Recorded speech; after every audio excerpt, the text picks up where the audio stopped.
Have you ever noticed that here in San Carlos there is no restaurant that offers a vegan option on their menus? They all include meat and dairy, which makes it a lot more difficult for vegan people to find a good place to have lunch outside. It is not uncommon for people to think vegan meals lack flavor until they taste a good seasoned one. You can notice any growing presence of vegan products in the supermarket these days because perhaps you're not into this style life. But within 5 years, major food chains will have expanded their plant based menus to meet growing demand. And by the end of this decade, millions of people will have adopted a vegan lifestyle in response to climate and ethical concerns. Here's 5 reasons why a plant-based diet is better for the environment. Number 1, more than 80% of farmland across the world is used for livestock, when it only produces 18% of our calories. Number 2, around 1/3 of the world's water consumption is used in the production of animal products. Number 3, animal agriculture is the largest contributing factor to habitat loss and species extinction. Number 4, it is widely accepted that around 18% of our global greenhouse gas emissions comes from animal agriculture. And number 5, emissions from agriculture are projected to increase by 80% by the year 2050 if we do not change our diets. Promoting plant-based diets helps reduce environmental impact and animal suffering. It is through social media that the vegan movement has gained global traction. Plant-based alternatives are being promoted on social media, and activists will have raised global awareness about animals' rights through reels, campaigns, and boot camps. No vegan person has never questioned the ethics behind the animal's agriculture. It was the ethical concern for animals that motivated many people to become vegan. Many people are afraid of vegan diets because nutritional deficiencies are often misunderstood when vegan diets are not well or properly planned. Talking from my experience, I met a guy who runs a business in this area. He told me that he is a vegan athlete and that he understands how to eat vegan, gain muscle, and all the vitamins that the body needs.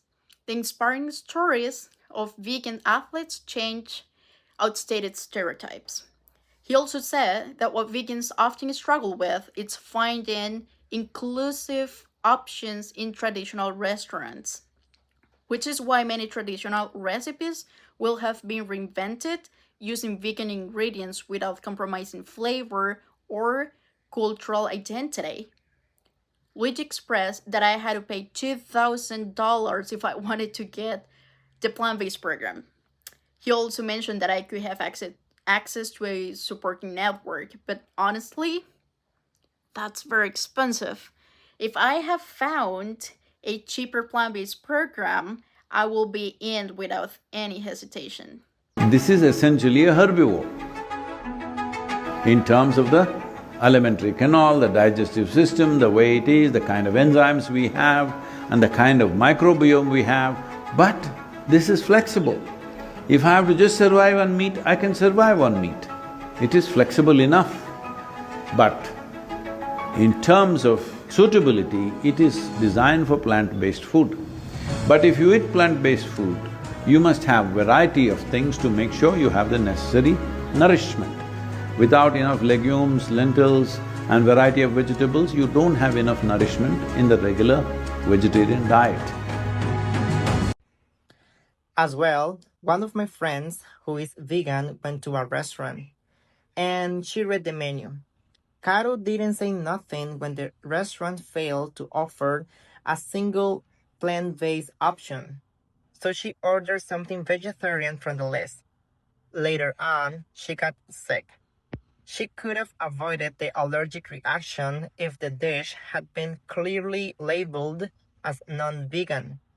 and the restaurant would have offered more vegan options if they had anticipated an inclusive menu. Vegan options are being requested more frequently at public events and institutions. That is why the nutritional context of the vegan protein blend was analyzed using standardized methods offered in previous events. On the other hand, if I were a vegan, I would have lost a little weight. If I had started this diet before, my physical health would be far better. And I adopted this style of because exploring the cultural roots of vegan traditions around the world is my passion. It was through experimenting with vegan recipes that I rediscovered my passion for cooking. I might have chosen a vegan lifestyle earlier if I had known more about animal welfare issues. And I could have been healthier if I had gotten a plant based diet in my early years. There is a place that my friend Kato and I found with vegan options. It is a charming restaurant called Machef, and I wouldn't have discovered this place if I hadn't listened to my friend Kato. Wrapping up, vegan diet is an alternative that can help many people to have a healthier lifestyle, since many doctors suggest that it helps the environment and your health. However, the lack of places to get food and inexpensive plant-based programs don't make it look as an attractive lifestyle for most people. So how can San Carleños get into this vegan diet? Firstly, we suggest that everyone tried vegan food at least once in their life. This diet is not as bad as some people might think. Additionally, we recommend that every restaurant offer at least one vegan option on the menu. This simple act could make a big difference for all vegans in San Carlos. If you're looking for changes, we recommend that you get a veggie diet.